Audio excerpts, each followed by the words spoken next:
Temos agora um convidado muito especial. Ele é o palestrante mais requisitado do Brasil atualmente. Historiador e professor da Unicamp, participa em programas de rádio e televisão nas principais emissoras do país. Com vocês agora, professor Leandro Carnal.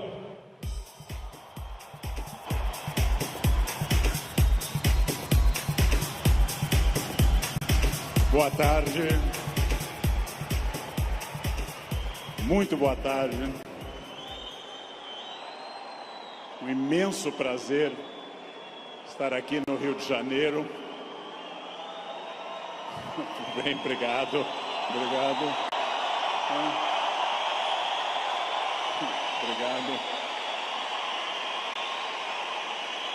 Muito obrigado.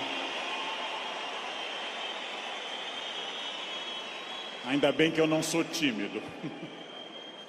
É um imenso prazer estar aqui no Rio de Janeiro, cidade que eu amo tanto. E é um imenso prazer falar sobre o tema que nós vamos falar agora.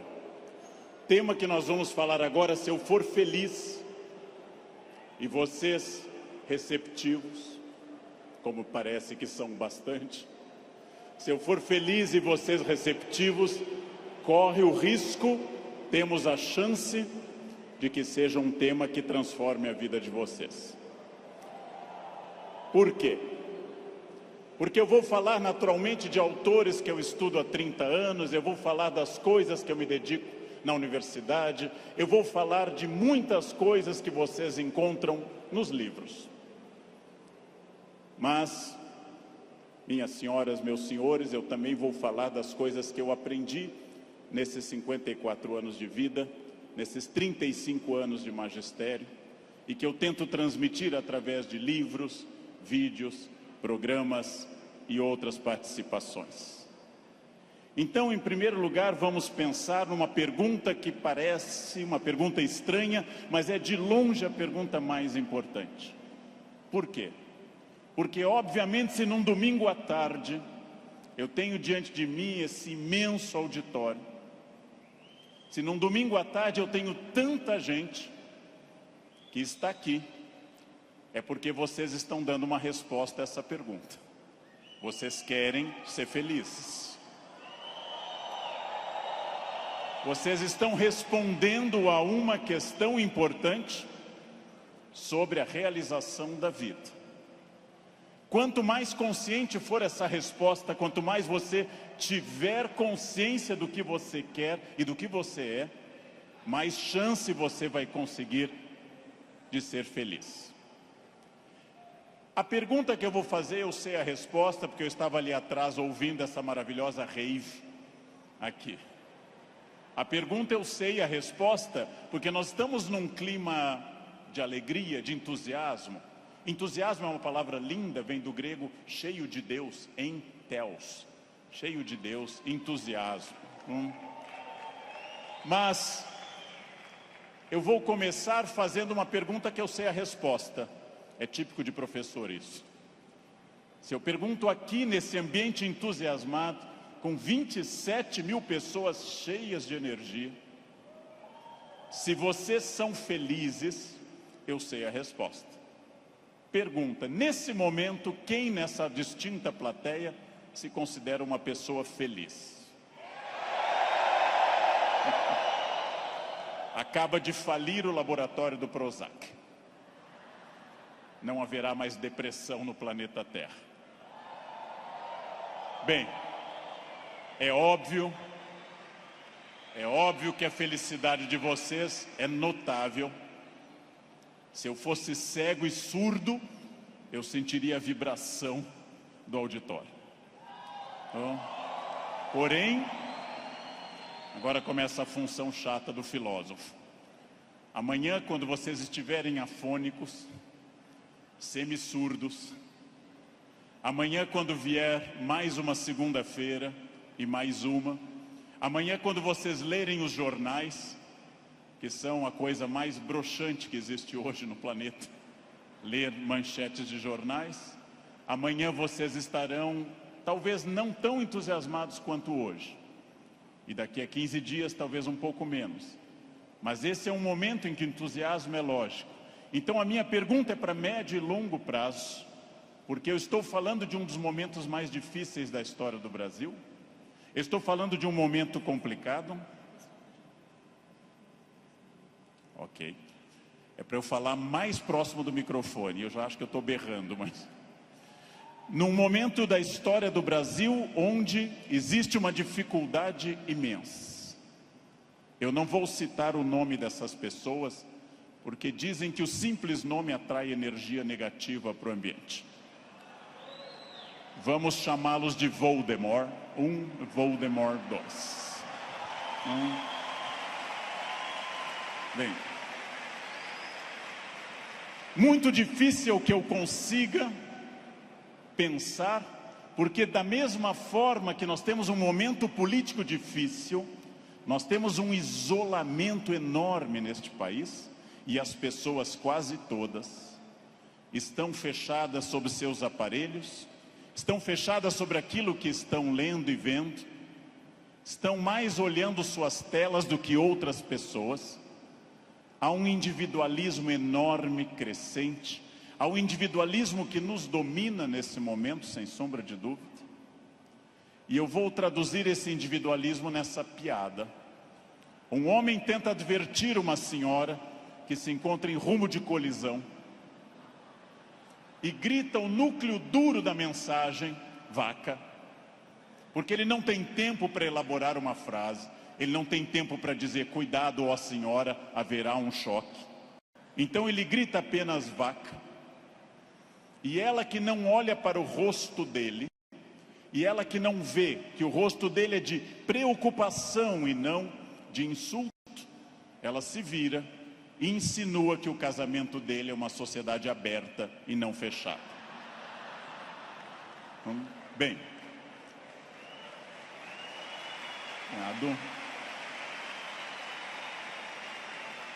primeiro problema e primeiro conselho que eu dou a vocês, para que vocês reflitam, aceitem ou rejeitem como desejarem. Primeiro conselho importante: olhem para o rosto das pessoas. Olhem para o rosto dos clientes, olhem para o rosto de quem está comprando, porque o rosto humano é um livro poderoso que traduz tudo. O rosto humano lhe diz, eu estou adorando, eu estou detestando, eu estou entediado, eu estou entusiasmado. Comecem a olhar para o rosto, comecem a mandar menos emojis e emoticons pelo celular e comecem mais a olhar para o rosto humano que traduz tudo o que você precisa saber. Chego a sugerir ousadamente que vocês olhem para o rosto das pessoas da própria família, que conversem com maridos e mulheres. Olha a minha ousadia.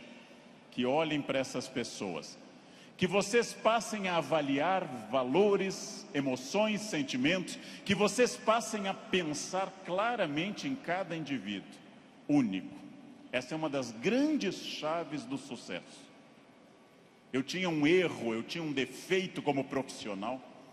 Há alguns anos eu entrava num grande evento como esse, pensando o seguinte: acabei de chegar de Foz do Iguaçu, dei palestra lá, amanhã eu tenho que estar cedo em São Paulo, depois eu vou para a Bahia, depois eu tenho que voltar correndo da Bahia, porque eu tenho aula na terça-feira de manhã cedo em Campinas, e eu vivia no compromisso seguinte, eu vivia no momento seguinte.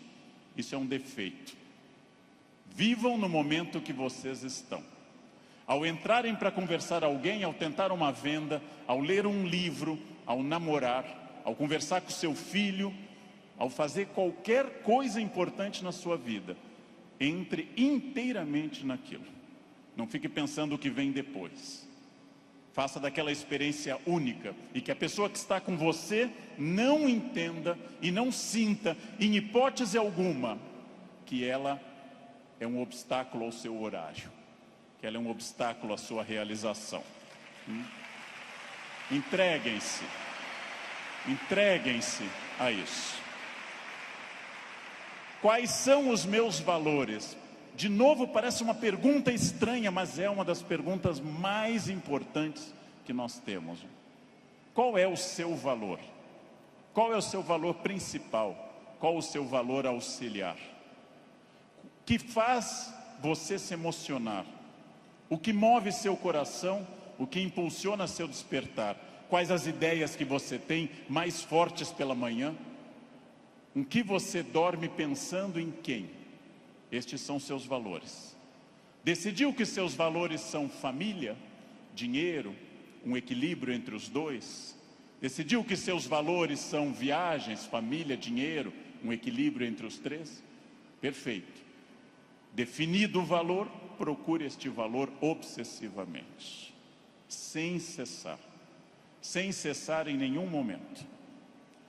Há mais de 40 anos, quando eu estava estudando línguas inclusive, eu ouvi várias pessoas dizendo sempre que era muito esforço.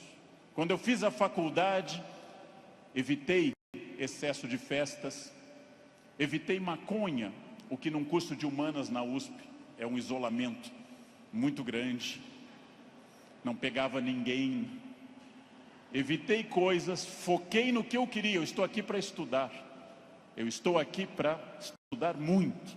Depois continuei estudando e fiz mestrado e doutorado, fui morar fora, aprendi línguas e sempre mirando no meu valor. Meu valor é ser um profissional de excelência. E não apenas excelência média, de grande excelência. Então, eu mirei desde o início, gente.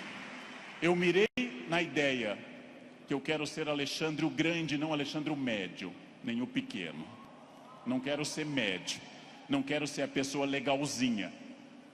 Por incrível que pareça, e até vaidoso que possa parecer a vocês, mas isso foi um lema de vida, desde muito cedo eu disse, eu quero ser, se não o melhor, um dos melhores professores do Brasil. Um valor alto, vaidoso.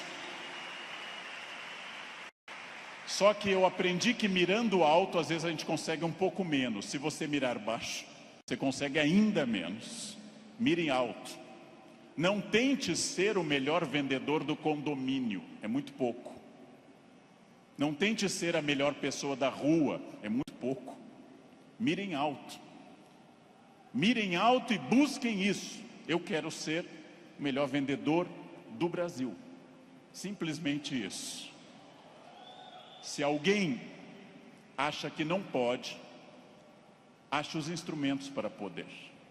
E aí um outro conselho importante. Querem saber quando está dando certo? Querem saber quando o projeto de vida de vocês acertou no valor? São aqueles semi-amigos. Semi-amigo é o inimigo que lhe abraça. Chegam a você e lhe dizem, você tem sorte, né?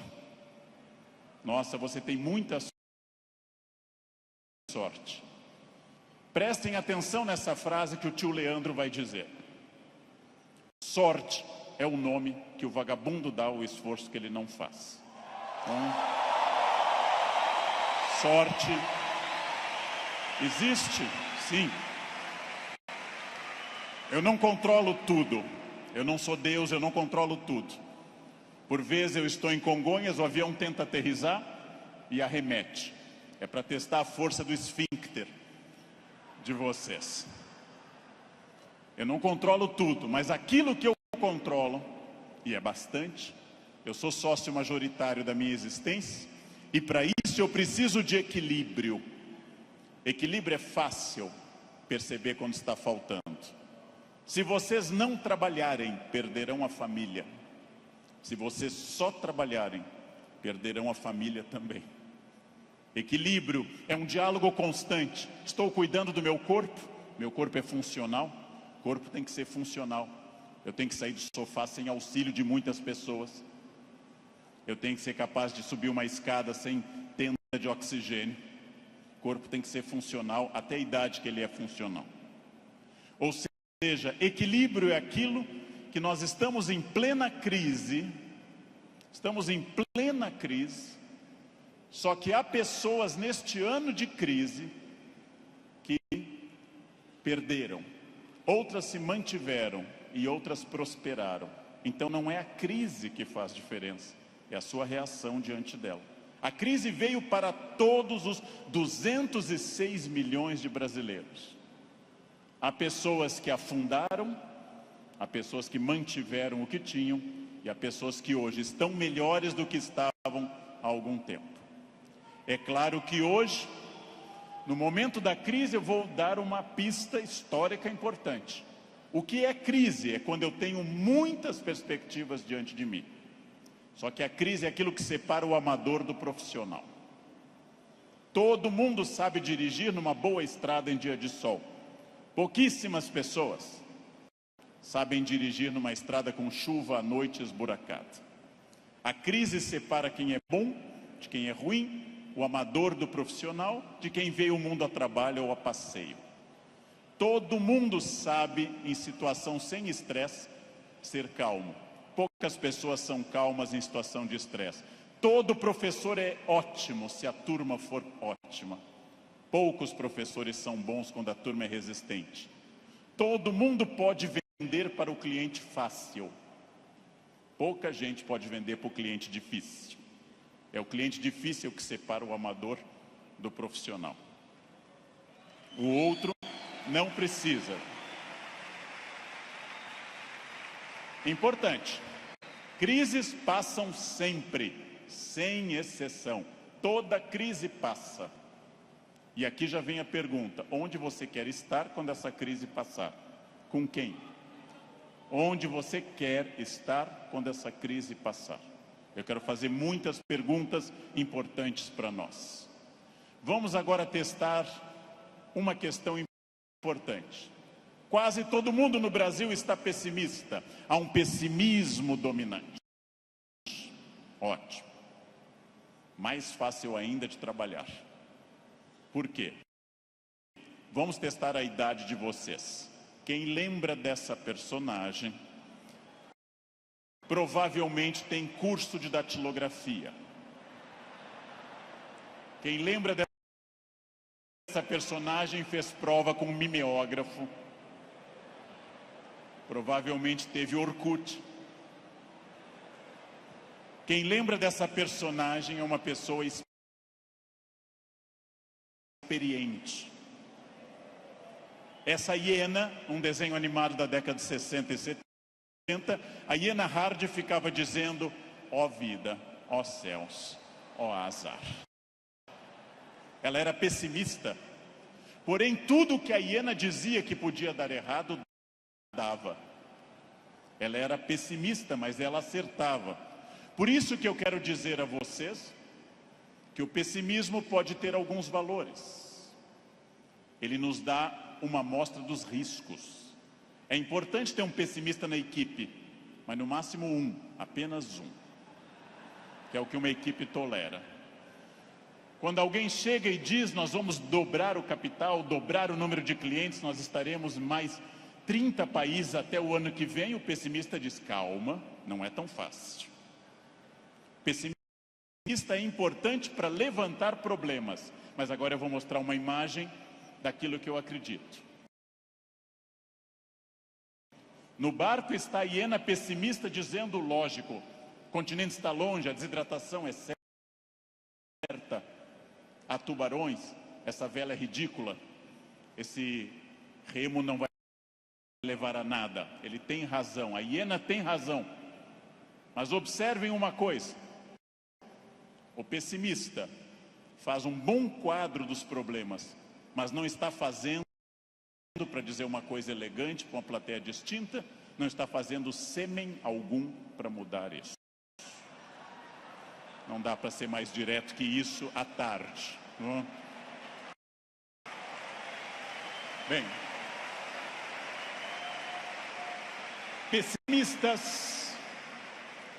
pessimistas são bons para levantar os riscos.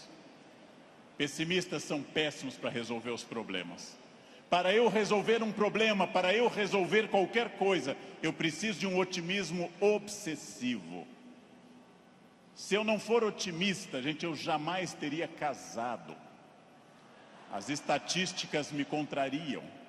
Casamento é submarino, pode flutuar, mas foi feito para afundar. Foi feito para afundar. Se eu não fosse tomado de um otimismo obsessivo e doentio, eu não teria filhos. porque é um investimento de retorno muito ruim. Filhos nunca amortizam o que você investe neles. Com filhos você nunca chega ao topo. Pelo contrário, você vai investir centenas de milhares de reais e vai ouvir a frase, eu te odeio. Filho não vale a pena. Casar não vale a pena. Porém, se nossos pais não tivessem tido esse otimismo obsessivo, nenhum de nós estaria aqui hoje. Então, mais uma vez, um conselho forte. Ouçam os pessimistas.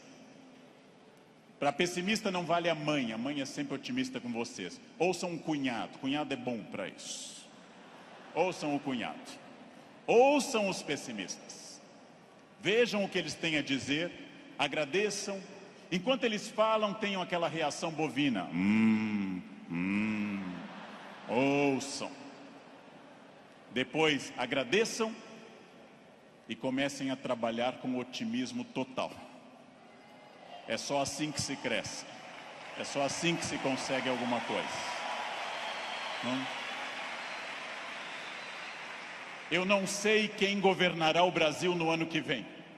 Pela tradição republicana, o pior possível, mas ainda não escolhemos.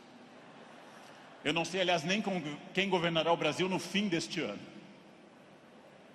Eu tenho total incerteza, mas quero garantir a vocês que, apesar da imprevisibilidade, há uma chave na mão de vocês chamada preparo. Quem daqui ler mais livros sobre técnicas boas de venda, estudar mais psicologia de vendas, quem tiver mais método, quem for mais otimista, quem for mais metódico, não sabe o que vai enfrentar, mas estará melhor do que quem não fizer isso. Não sei onde estaremos, gente. Não sei onde estaremos.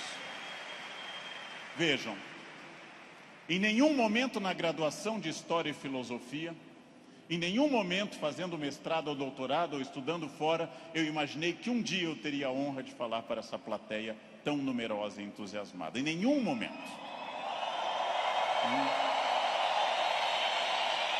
Jamais. E não obstante, ter estudado me trouxe até aqui. Ou seja, essa é a chave. Pergunta óbvia, onde você quer estar o ano que vem? Eu não sei o ano que vem, eu não sei 2018, eu não sei 2027, daqui a 10 anos. O futuro é sempre nebuloso. Gente que há 2, 3 ou 4 anos governava este país e tinha uma renda maior que todo esse auditório junto. Hoje está tendo uma hora de sol em Curitiba. Então, o futuro é sempre oscilante. Porém, vamos transformar essas palavras. Substituamos passado por experiência, o que os trouxe até aqui. O presente, ação, esse encontro aqui na Barra. O futuro é estratégia, o que vai ser gestado nesse dia para o que vem pela frente. Se vocês pensarem em futuro como estratégia, entenderão que sim, o futuro é absolutamente imprevisível. Mas quanto mais estratégia eu tiver, mais eu vou controlá-lo. A chuva vai vir para todos. Quem souber nadar melhor vai sobreviver. Esse é um dado óbvio. Bem, mas eu erro bastante. Eu, Leandro, sou hoje melhor professor, porque já errei bastante. Eu, Leandro, erro. Errar é humano. Lembrem que no nosso mito fundacional, judaico-cristão, a primeira empresa do mundo chamou-se Éden, e o proprietário selecionou 2 funcionários, dali mesmo, não fez seleção externa, criou ali dentro do Éden mesmo. Deu apenas uma regra, fez uma semana de compliance e deu apenas uma regra. Só não pode comer uma fruta, o resto tudo pode. Foram lá e comeram. Foram demitidos por justa causa. Foram para o mundo, tiveram 2 filhos. Um matou o outro, Caim matou Abel. Primeira família do mundo, a mais próxima de Deus. 2 infratores, um assassino e um cadáver. Essa é a primeira família do mundo. Uma família que tinha tudo para dar certo, gente. Não tinha sogra, não tinha nora e não tinha genro. Uma família perfeita. E deu errado. Pergunta. Nós somos filhos deles. Errar é humano. Significa que todos que estão aqui, com exceção dos mentirosos, já erraram. Só os mentirosos nunca erraram, porque são mentirosos e dizem que nunca erraram. Faz uma coisa que eu treino há mais de 50 anos diariamente. Eu treino andar. Faz mais de 50 anos que eu treino diariamente e eu tropeço. Erro é um recado. Erro é um recado enviado para dizer que você pode mudar de estratégia, tem que aprender, tem que ter cuidado. Erro é fundamental. Errou, não conseguiu, não atingiu meta, falhou, ótimo. Se você aprender, você será melhor. Senão será só um chorão. Aprenda. Aprenda com o erro, gente. Aprenda com o erro. Erro lhe tira da zona de conforto. O que é a zona de conforto? Aquilo que me deixa satisfeito, feliz. Zona de conforto é aquilo que estraga o meu desafio. Ostra feliz, diz Rubem Alves, ostra feliz não desenvolve pérola. A pérola é a resposta da ostra a isso. Por que a ostra faz uma pérola? Porque um grão de areia a incomoda e ela reveste com madrepérola. Sem isso a ostra não produziria pérola. Zona de conforto é aquilo que lhe deixa repetindo. Eu caso, e caso como todo mundo com entusiasmo, querendo cuidar muito, fazendo muito afago e afeto, e vou ficando mais confortável no casamento, passo a ficar mais tempo no sofá, passo a usar moletom, passo a beijar minha esposa na testa, sinal claro de declínio erótico. Passo a chamar minha esposa de mãe, que é para não ter nada sexual mais, porque com a mãe ninguém tem nada. Perco a atenção na roupa de baixo, e ela, ao invés daquelas lingeries lindas, de seda e renda, vermelha e preta, passa a usar bege, de algodão, lavadas com sabonete no box, dia após dia. E assim os dias vão se sucedendo e finalmente chegamos ao ponto mais baixo da relação. Os dois passam a usar croque. Acabou.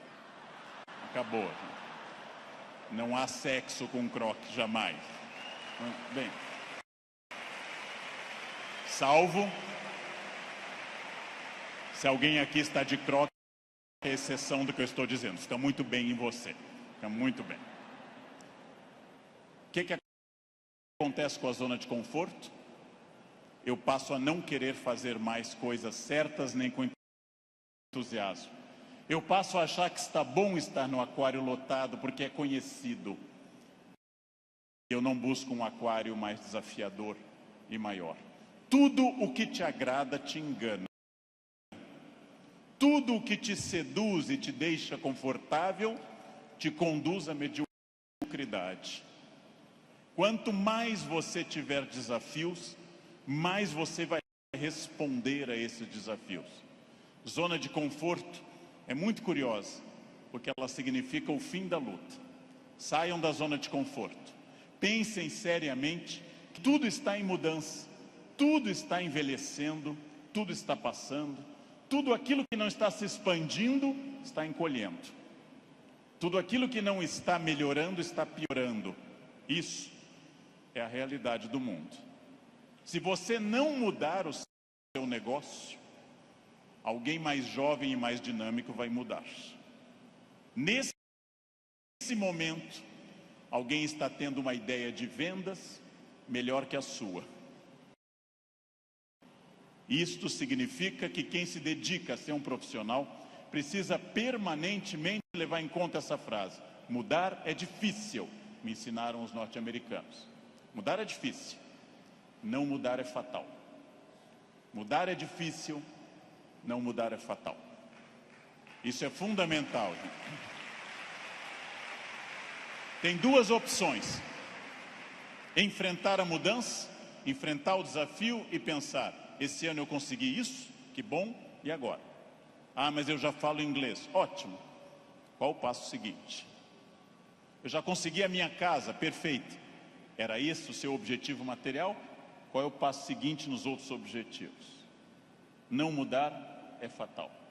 Protagonismo é quando eu entendo que a minha vida não mudou por causa dos astros.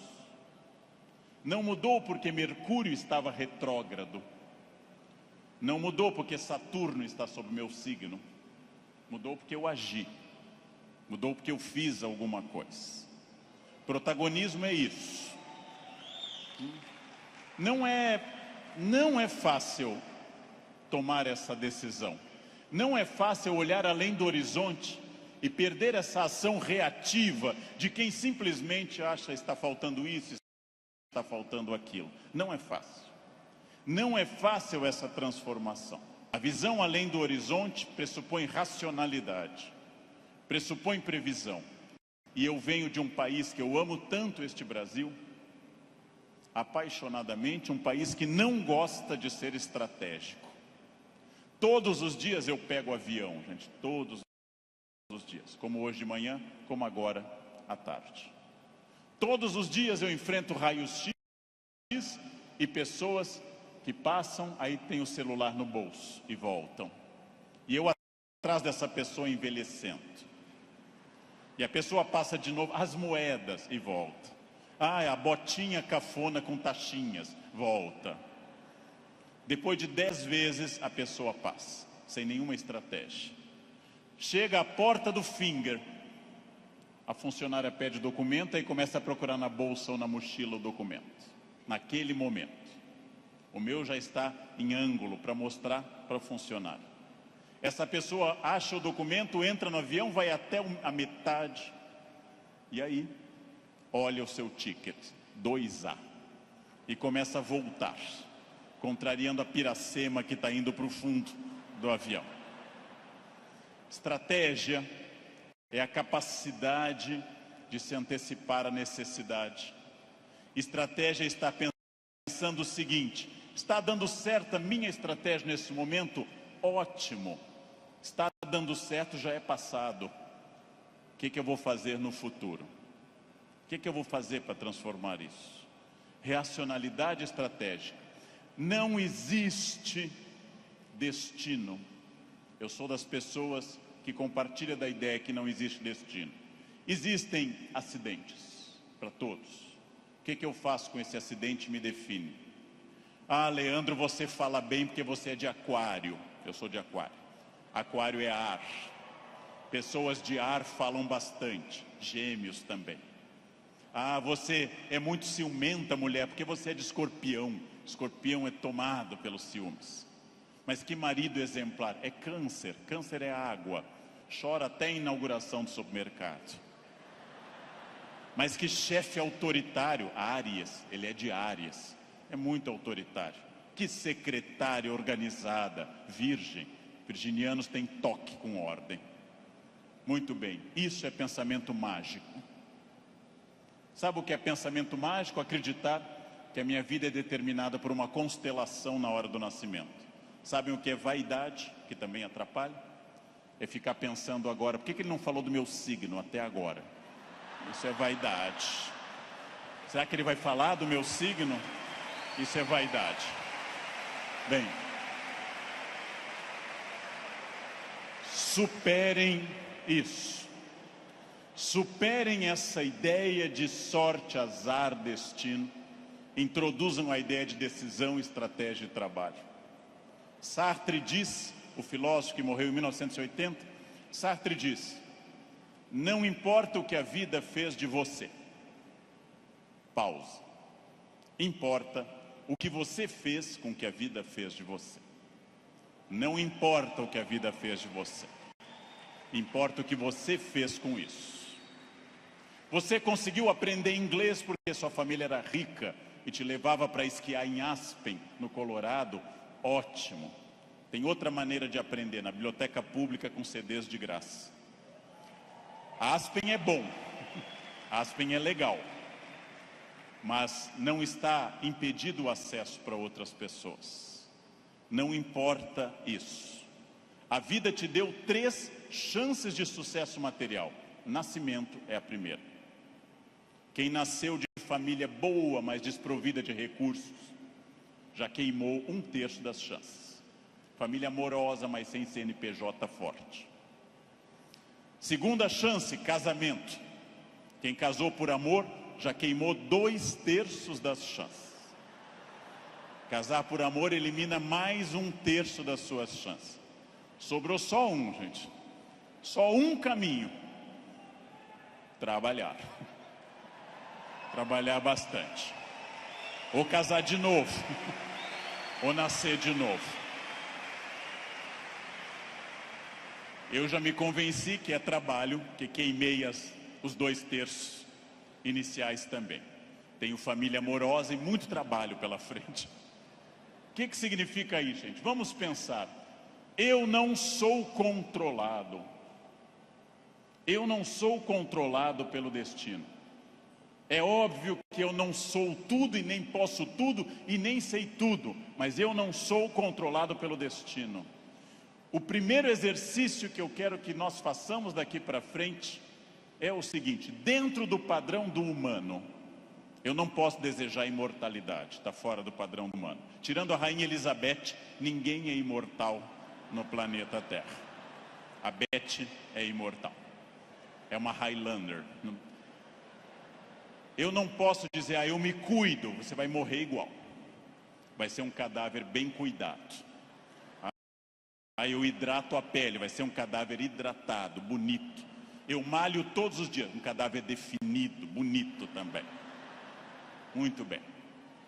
A não ser que vocês queiram evitar Alzheimer, aí o meu conselho é: comam bacon, pururuca, banha. Isso evita Alzheimer. Vocês não chegarão à idade de desenvolver Alzheimer. Vão morrer antes. Bem. Não controlo tudo.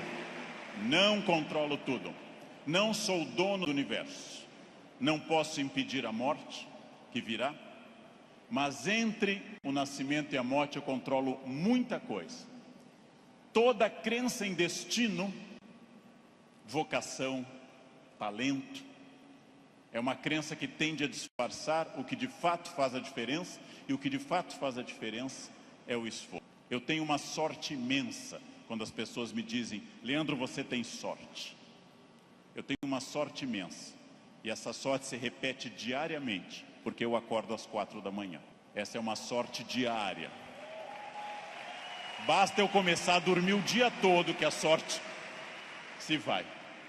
Ninguém me controla, e eu acredito, como os filósofos gregos, que a vida pode ser mais racionalizada. Eu acredito que eu tenha condições de interferir na minha vida. Eu acredito que, quando eu faço a pergunta, o que estamos fazendo de nós mesmos, eu posso dar uma resposta objetiva e prática. O que eu estou fazendo de mim? É um momento para pensar. O que eu estou fazendo de mim? Essa é a vida que eu estou querendo levar? Com as pessoas que eu quero? A vida é muito curta, gente, é muito rápida, é muito passageira. E ouçam alguém de mais de 50. Depois dos 40 parece ficar mais rápido ainda. Parece que passa numa velocidade incrível. A vida é muito curta para que se perca tempo numa existência medíocre, numa existência pequena, numa existência fraca. A vida é muito curta para que eu tenha uma família que eu não ame, para que eu tenha um emprego que eu não goste, para que eu tenha um trabalho que eu não me dedique. Ela é muito curta para eu ser medíocre. É muito pouco tempo para isso.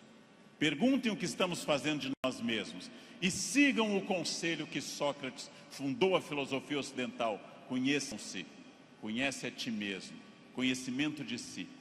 Sigam esse conselho, sigam essa ideia de saber quem vocês são. Se eu me conhecer, ninguém me ofende. Se eu me conhecer, ninguém me ataca. Já disse isso várias vezes na internet. Quando alguém me xinga no trânsito, eu tenho que saber se a pessoa está dizendo a verdade ou mentira, e nos dois casos eu não posso me ofender. Conheçam-se, saibam quem vocês são. O ano passado um aluno bateu a porta na minha cara e gritou, careca. O que eu vou dizer para esse aluno? Não, retire o que você disse, não, estou ofendido. Vejam, as pessoas têm direito a dizer o que querem, é um direito constitucional. Eu só me ofendo quando eu concordo com elas. Ataque é veneno, veneno só funciona se eu tomar. Ataque é veneno, eu preciso tomá-lo. Se eu não tomar, o veneno não funciona. Já ouvi no trânsito de São Paulo e gravei um programa sobre isso uma vez, um café filosófico. Alguém me gritou, insinuando que minha mãe exercia no mundo. Construam essas coisas, digam a si mesmos onde querem estar, com quem, com qual corpo, com qual renda, em qual casa, e persigam esse objetivo. Persigam esse objetivo. Pronto, simples.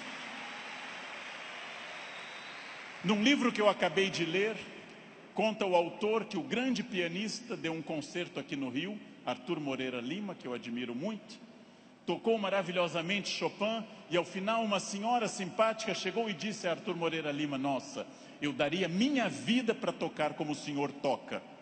Ele respondeu, eu dei a minha. Essa é a chave.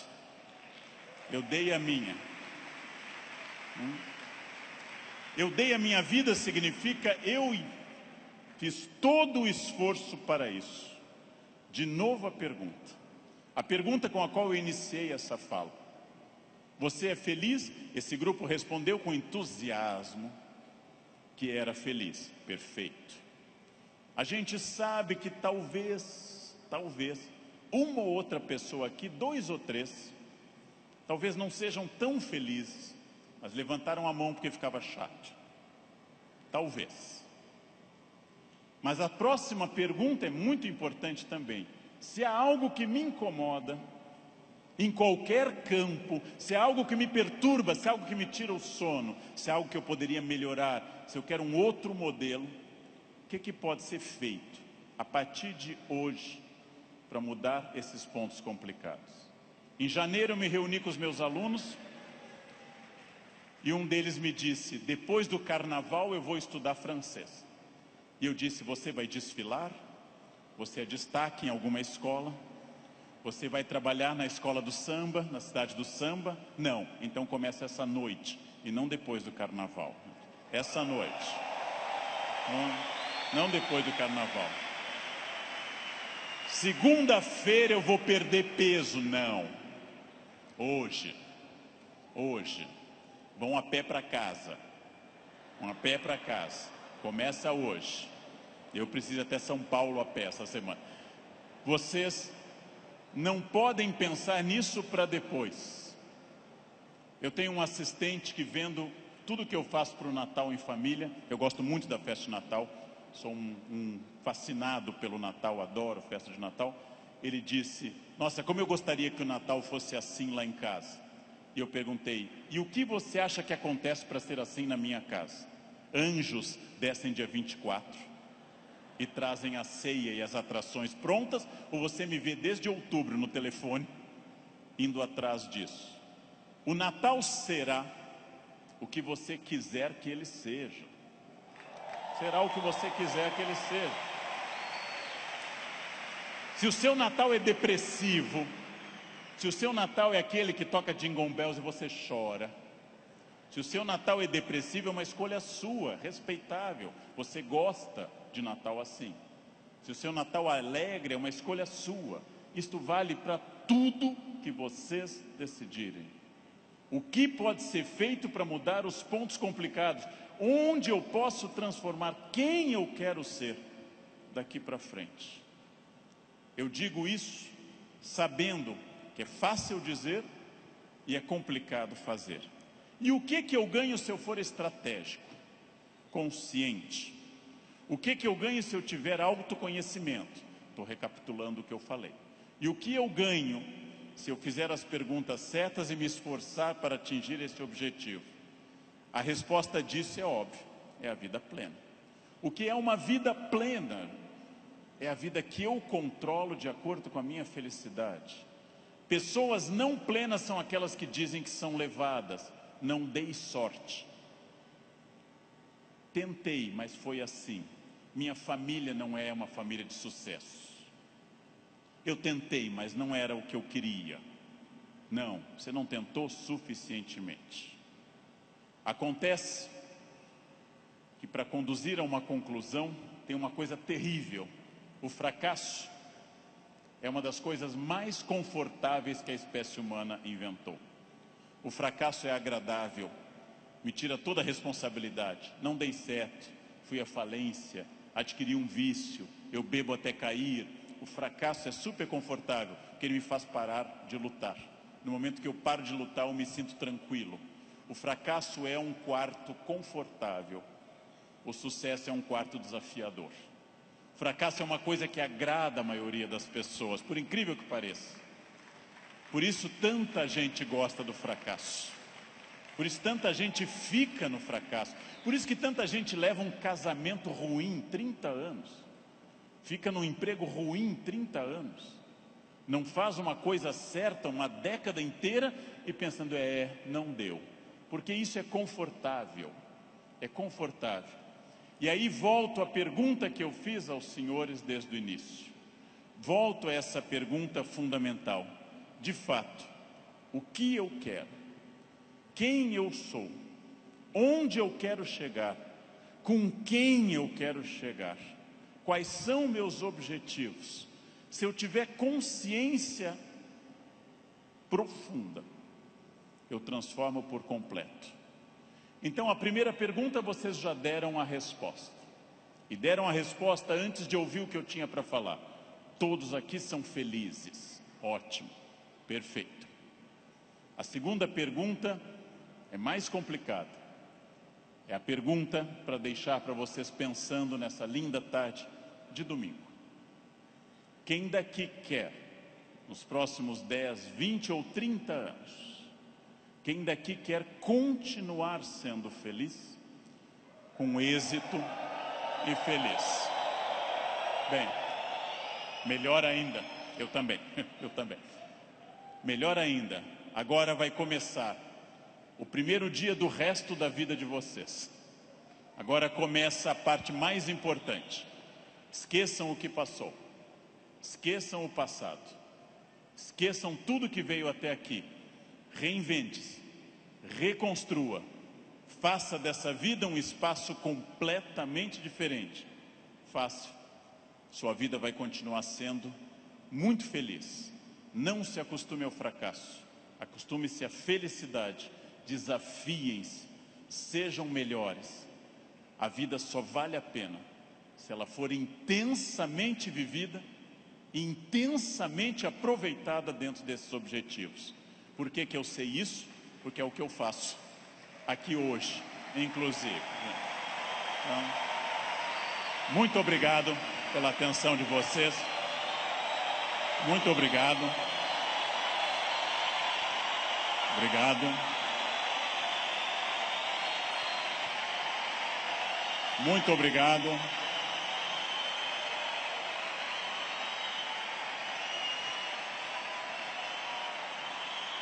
Obrigado.